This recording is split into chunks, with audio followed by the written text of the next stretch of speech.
The maintenance bulletin board had 3 new names taped over his, and Nathan Boyd stood reading them in his work boots, coffee going cold in his hand.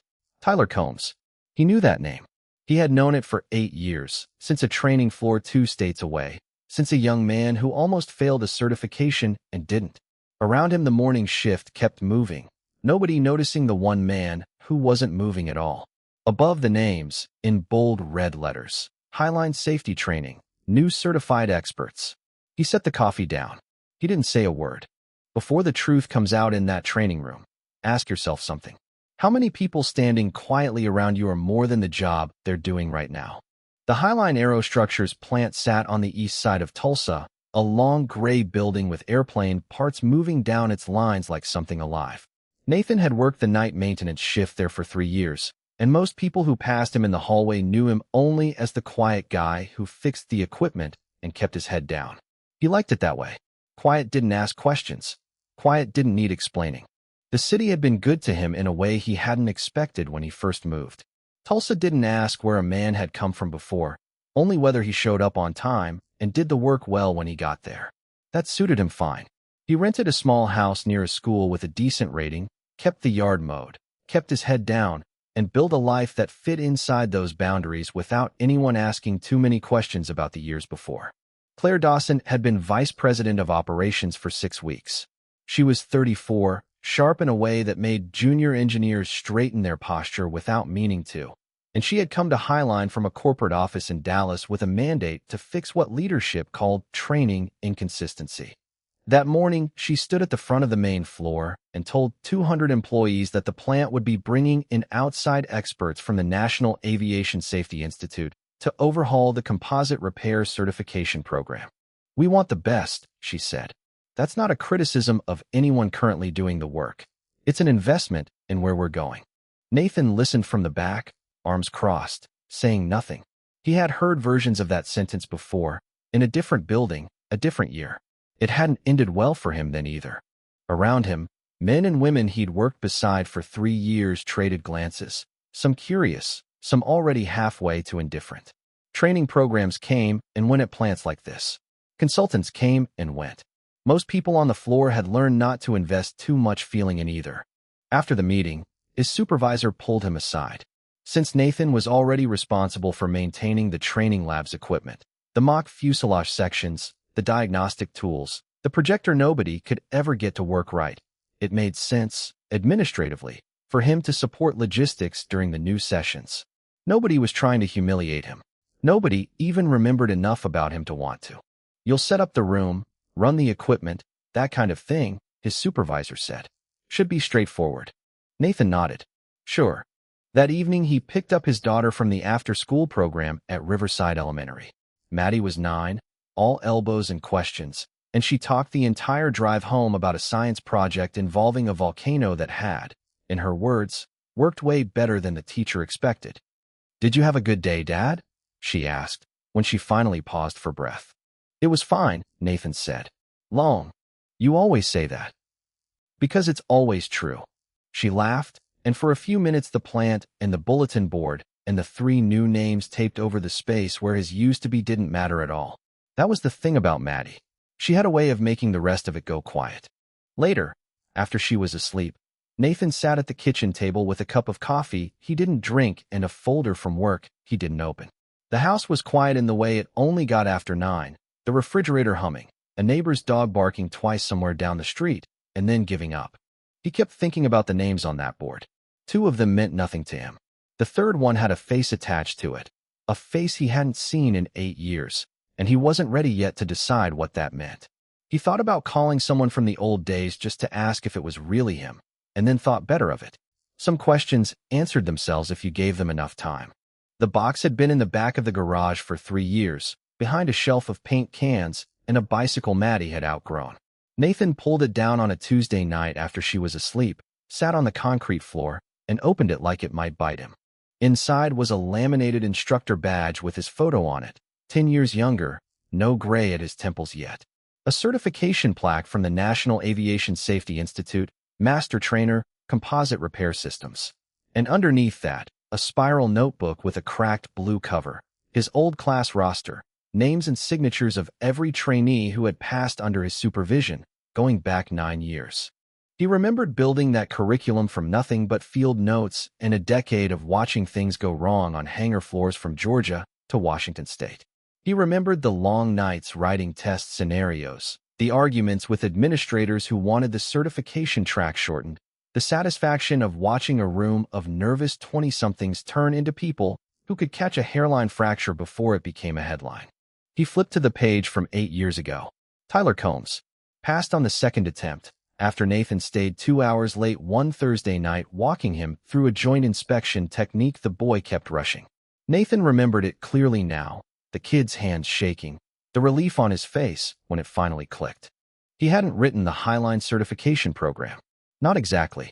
But he had written the one it was based on, the one the Institute still used, the one that had trained probably a third of the composite repair specialists working in American aerospace right now.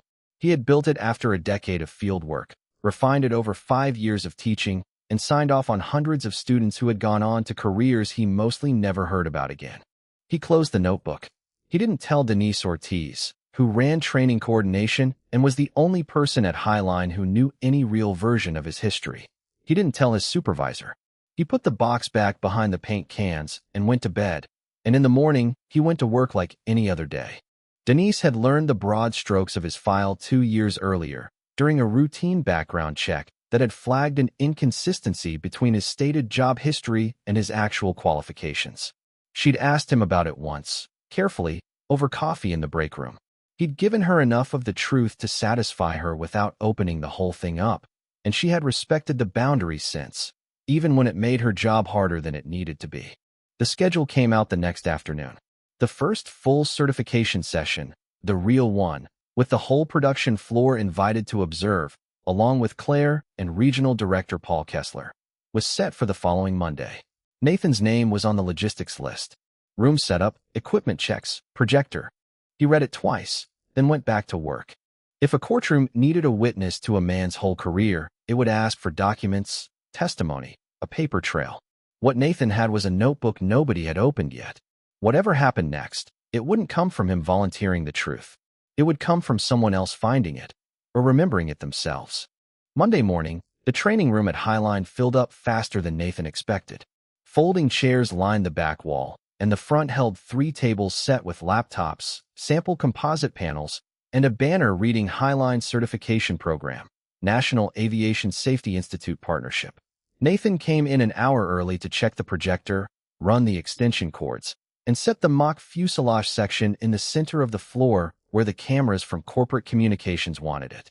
He had trimmed his beard the night before, though he told himself it had nothing to do with anything. He was still in his gray maintenance uniform, the one with his last name stitched over the pocket, when Tyler Combs walked in with 2 other instructors and a rolling case of equipment. Tyler looked good, confident, in a pressed button down, the kind of posture that came from years of standing in front of rooms. He didn't look toward the back of the space, where a man in work clothes was crouched behind a folding table checking a power strip. Why would he? 8 years and a beard and a maintenance uniform were enough distance for most people not to look twice. Claire arrived a few minutes before 9, scanning the room the way she scanned everything, cataloging who was where and what needed fixing. She caught Nathan's eye once across the room, gave a short nod. He returned it. Neither of them said anything. They rarely did, beyond the necessary. She had noticed him before, in the way a person in charge notices someone who quietly makes their job easier. A projector that always worked. A room that was always ready 5 minutes early. She hadn't put a name to the noticing yet. Only a vague sense that something about the maintenance department was running better than it had any obvious reason to. The session began. Tyler took the lead, walking the floor through an overview of updated inspection protocols, and Nathan noticed things nobody else in the room would have caught.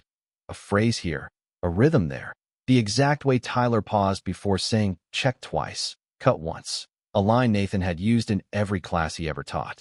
It wasn't imitation. It was inheritance. Tyler didn't know he was quoting anyone.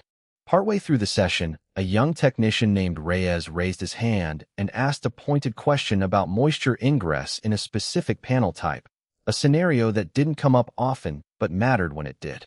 The 3 instructors exchanged a glance. One of them started an answer, backed off it, Tried again. Tyler jumped in with something close, but not quite complete. From the back of the room, Nathan said nothing. He knew the answer cold. He also knew better than to offer it.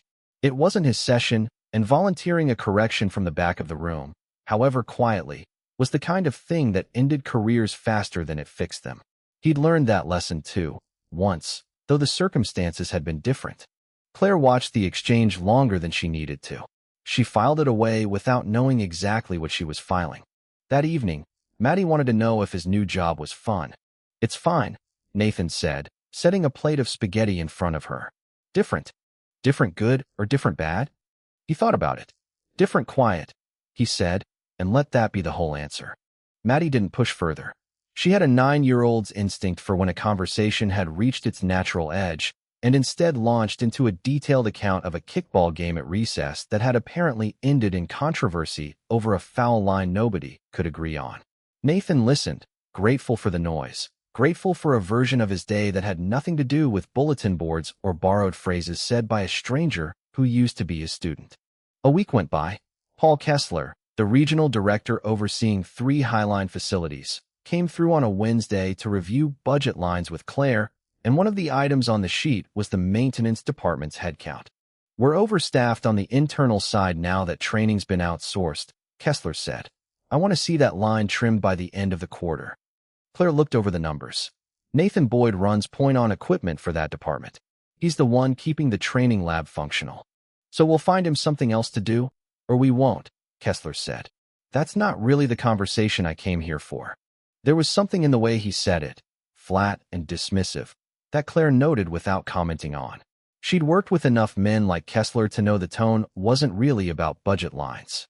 Kessler had run 3 regional facilities in 12 years, and he had a reputation for treating headcount the way other men treated sports scores, something to be managed, trimmed, argued over without much thought for the individual names behind the numbers. Claire had heard that about him before she transferred in. She was starting to see why people said it. Later that day, she found Nathan in the training lab, adjusting a sensor on the mock fuselage panel that had been reading inconsistent since the last session. "You fixed that in under 10 minutes, she said. "The vendor told us it would take a service visit." "Vendor doesn't want to drive out here for a loose wire," Nathan said, not looking up. "You do a lot of things around here that aren't really your job description." He shrugged. "Somebody has to." She almost asked him something else, a real question, the kind that would have required a real answer.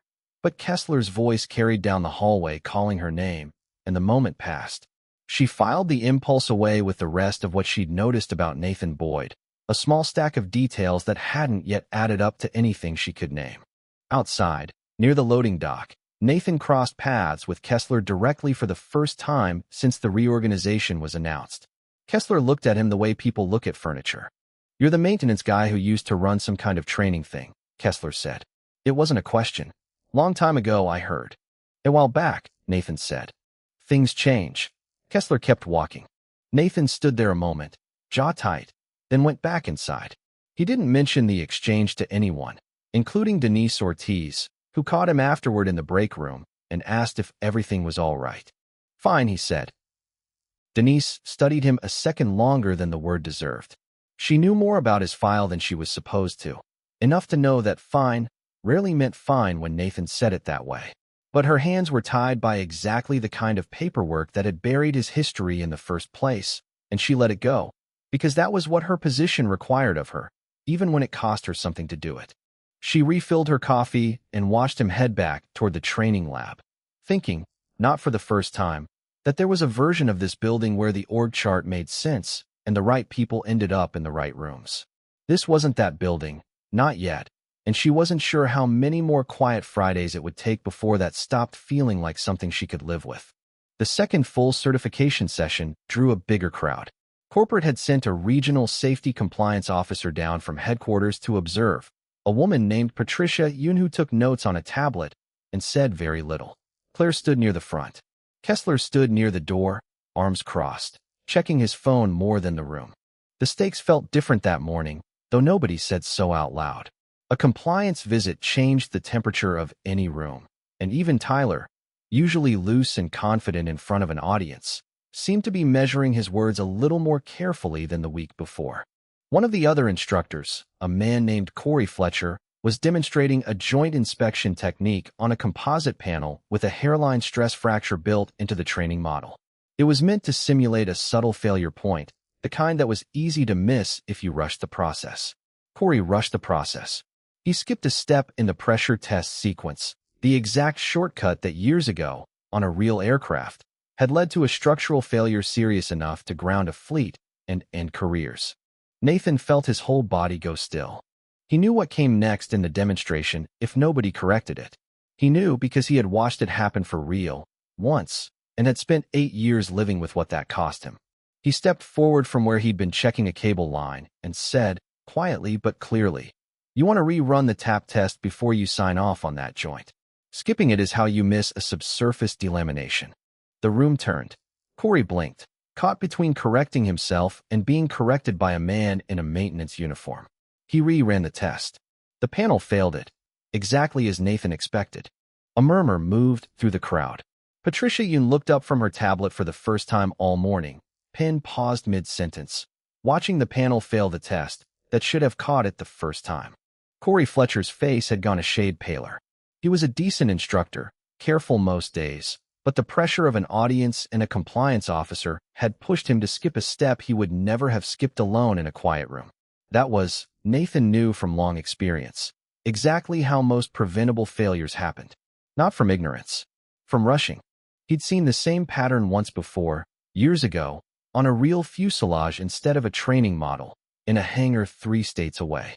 Nobody had been standing close enough that time to catch it before it became a headline. He'd learned to live with that memory the way people learn to live with old injuries, mostly forgotten, until the weather changed. Tyler, standing a few feet away, had gone very still. He knew that phrase, tap test before sign-off. He had heard it 100 times, years ago, in a different room, from a man who used to say it exactly like that, with exactly that flat patience. Claire, near the front, hadn't caught the phrase's history, only the authority behind it. The way the whole room had straightened up and gone quiet at a single correction from a man in a maintenance uniform. She made a note to ask someone about him later, though she wasn't sure yet what the question would be. He turned and looked at Nathan directly for the first time since he'd walked into the building. Really looked. The beard, the uniform, the eyes he hadn't forgotten, no matter how many years had passed. Patricia Yoon was already making a note on her tablet. A near miss, flagged for mandatory review. Standard procedure anytime a safety-critical error surfaced in a certification environment with corporate observers present. That review would happen. It was not optional. Nobody in that room, least of all Nathan, understood yet how much it would end up deciding. The session was supposed to continue. Tyler was supposed to move on to the next demonstration. Instead, he set down the panel he was holding, stepped off the small platform at the front of the room, and walked straight toward the back where Nathan stood. The room noticed. Conversations died out one by one as people turned to watch a certified instructor cross an entire training floor toward the maintenance man nobody had paid much attention to all morning. 200 pairs of eyes followed the same slow arc, and the silence that gathered behind Tyler's footsteps had a weight to it, the kind that made even the forklifts on the far side of the plant feel far away. "Wait," Tyler said, stopping a few feet from him, voice unsteady in a way that didn't match his usual polish. "Instructor Boyd?" Nathan didn't answer right away.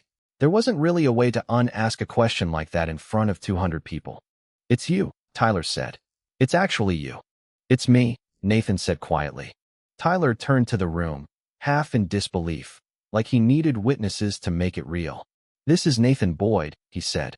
"He was my instructor at the Institute. 8 years ago. He certified me." "He certified." Tyler stopped, looked at his 2 colleagues near the front, both of whom had gone pale. "He certified all 3 of us." Silence dropped over the training floor like a sheet pulled tight. "The program we're teaching," Tyler said, quieter now, mostly to Nathan, though everyone could hear it. "The one Highline paid the Institute for. You wrote the original version of this, didn't you?" Nathan looked at him for a long moment. "Wrote most of it," he said. "Institute updated it some since." "You stayed 2 hours late for me once," Tyler said. "The joint inspection test. I almost failed it. You wouldn't let me leave until I had it right." "I remember," Nathan said. Near the front, Claire stood frozen, the pieces reordering themselves faster than she could track. Kessler had gone rigid by the door, his jaw set, a man doing quiet arithmetic on what this meant for him. "Why didn't you say anything?"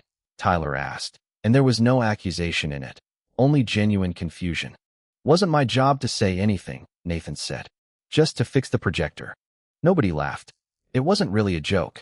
The other two instructors had come forward by then, standing a step behind Tyler, both of them looking at Nathan with the same expression, recognition slowly arriving, followed by something like embarrassment for having walked past him in that hallway all week without once looking twice. Denise, standing near the equipment table, exhaled slowly, like something she'd been holding for a long time had finally been set down by someone else's hand instead of her own. She had carried that secret carefully for 2 years, and there was a strange relief in watching it come apart in front of a room full of witnesses instead of in a private conversation she would have had to answer for alone. Kessler had already turned and walked out the side door before the room finished absorbing what had happened, his phone already at his ear, his voice low and clipped as the door swung shut behind him. That night, at home, Maddie asked why Nathan seemed distracted during dinner. "Long day," he said. "You said that already." "It's still true," he said, and managed something close to a smile, even though his mind was still standing in that room, watching 200 faces turn toward him at once. The session ended early. It had to. Nobody in that room could pretend to focus on inspection protocols after what had just happened in front of them, and Claire made the call to dismiss everyone 20 minutes in. By early afternoon, word had moved through the plant the way word always did, faster than any memo, twisted a little more with every retelling. By the time it reached the far end of the production floor, some versions had Nathan as a former astronaut, or a man who'd once designed parts for a fighter jet program that didn't officially exist. The truth, when Denise finally sat down with Claire in her office to lay it out plainly, was strange enough without the exaggeration, and in some ways harder to hear. "He was let go from the Institute 8 years ago," Denise said. "Officially, it was a restructuring. Unofficially, he refused to sign off on an accelerated certification track that leadership wanted pushed through faster than the safety protocol allowed. 6 months later, a repair failure grounded a fleet. He'd flagged that exact risk in writing before it happened." Claire sat with that, and nobody thought that was worth mentioning when we hired his own former program back into this building. "Nobody connected it," Denise said. "His personnel file here doesn't mention any of it. It's a maintenance file. That's all it was ever supposed to be." Kessler, called into the same meeting an hour later, didn't deny any of it once the documents were on the table. Nathan's old certification records, the notebook Denise had finally handed over, the Institute's own restructuring paperwork with Kessler's name on the approval chain from years earlier, back when he'd held a different title at a different facility. "The past doesn't change the current staffing structure," Kessler said, arms crossed. "He's a maintenance technician here. That was the role he applied for. That's the role he has. He built the program your consultants are getting paid to teach," Claire said. "You knew that, didn't you?" "Back then." Kessler didn't answer directly. "I knew there was a dispute. I wasn't in a position to overrule the decision that was made." "You signed the decision," Claire said, sliding the paperwork an inch closer to him. He said nothing else. Claire watched him leave the office without another word, the folder of documents still open on the table between them, and felt the particular kind of anger that comes from realizing a decision made years ago by someone else had been quietly costing a good employee ever since, with nobody in a position to fix it until now. That evening, Claire sat alone in her office long after the plant had emptied, the folder of documents open in front of her, and thought about a man who had spent 3 years fixing projectors and loose wires without once mentioning any of it. She thought about the 200 faces in that room, the way Tyler's voice had cracked saying his name. She thought, too, about her own reaction, standing frozen at the front of the room, not shock exactly, or not only shock.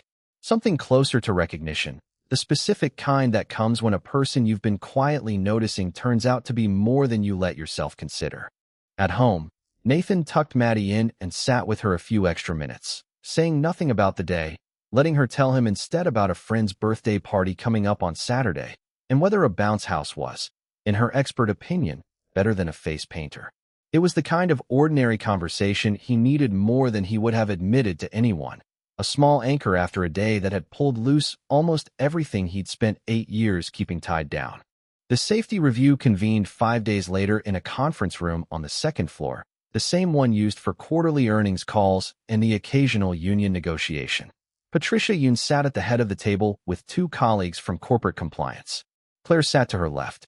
Kessler sat across from them, jaw tight, a legal pad in front of him that stayed mostly blank the entire meeting. Nathan was asked to present the technical findings on the near miss.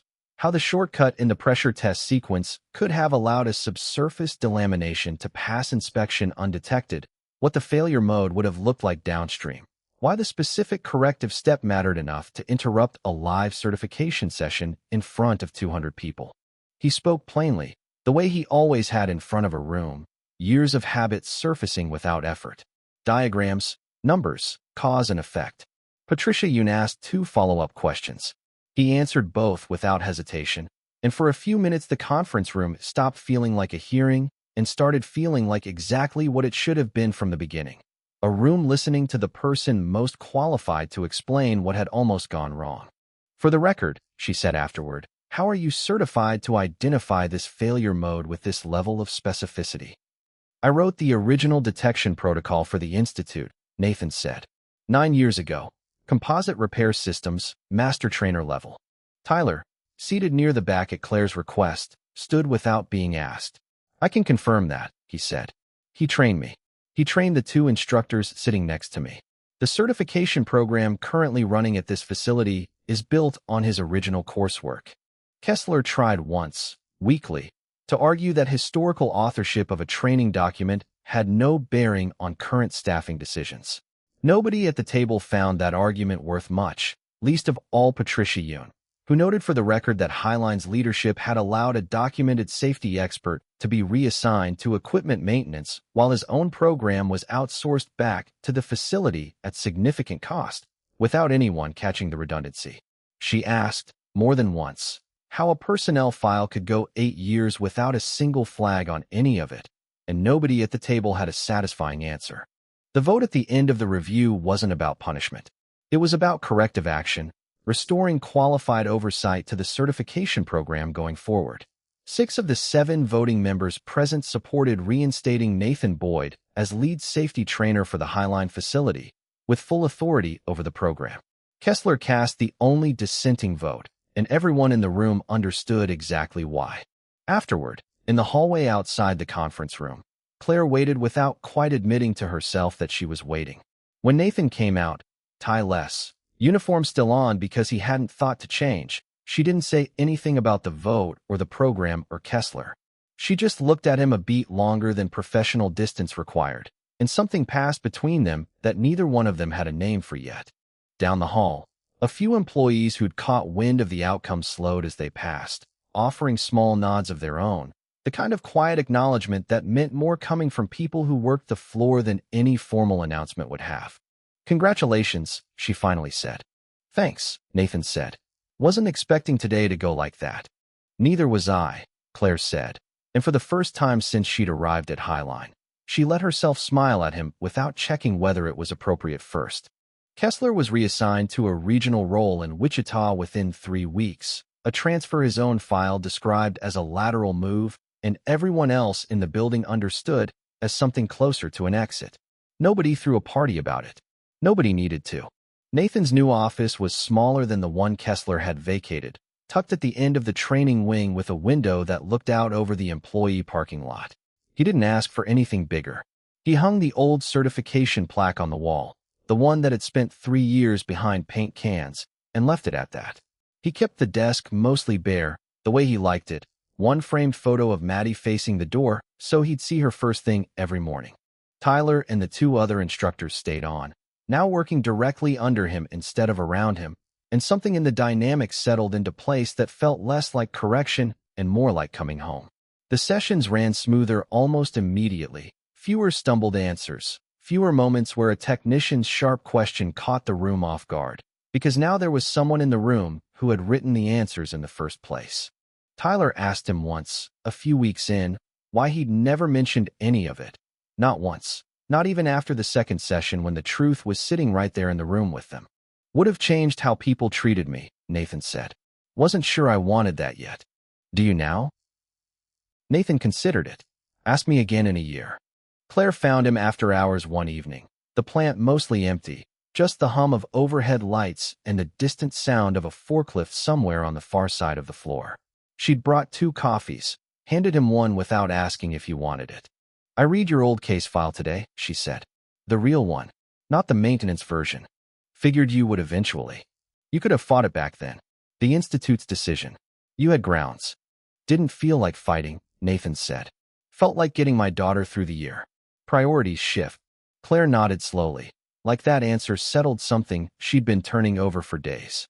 For what it's worth, she said, I'm glad you didn't leave the industry entirely. Wasn't sure I had, Nathan said. Guess I hadn't really. Just been keeping the lights on somewhere quieter. They stood there a moment longer than either conversation or silence strictly required, coffee going lukewarm in their hands, neither one in a hurry to be the first to walk away.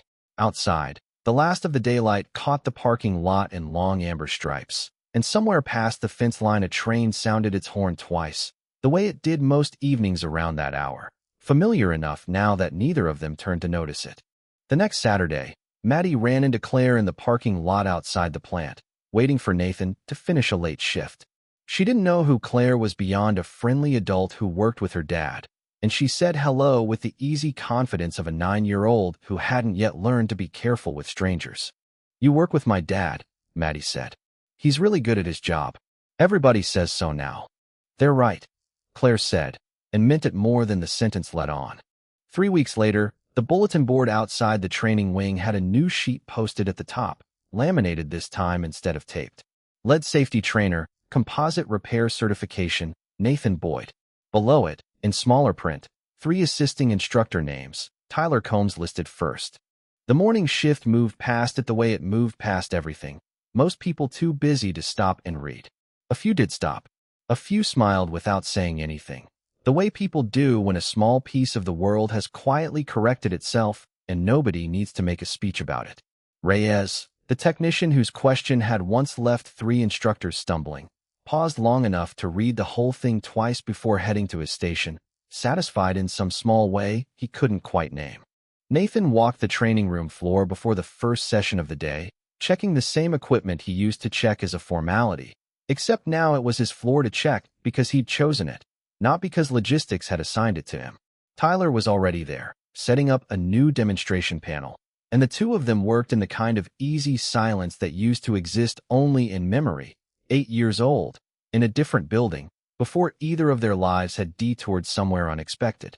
Feels different, doesn't it? Tyler said, not looking up from the panel. Feels like it should have been this way the whole time, Nathan said, and Tyler, who had spent 8 years thinking of him only as a name on an old certificate, nodded like he understood exactly what that meant. Claire found him in the hallway outside the training room a little after 9, on her way to a meeting she was already going to be late for. She slowed instead of walking past. He noticed and slowed too. For a few seconds neither of them said anything at all, just a look, steady and unhurried, the kind that didn't need a sentence attached to it to mean something. She nodded once. He nodded back, the corner of his mouth lifting just slightly. Have a good one, she said. You too, he said. She kept walking. He watched her go for exactly as long as was reasonable and not 1 second longer, then turned back to the room full of people waiting to learn something he'd spent a decade learning himself, the hard way, in rooms nobody remembered his name in yet. That evening, Maddie waited for him by the front gate the way she did most Fridays, backpack slung over one shoulder, already talking before he was close enough to hear the beginning of the sentence. Claire crossed the parking lot a few yards behind them, heading to her car, and lifted a hand in a small wave that Nathan returned without breaking stride toward his daughter. The whole room, weeks ago, had needed only one voice to remember what everyone else had forgotten, that the quiet man in the corner had built the thing they were all standing inside of. It hadn't taken a trial, or a lawsuit, or a headline. It had taken one former student, walking across a floor, saying a name out loud, and a room full of strangers willing to stop and listen when he said it.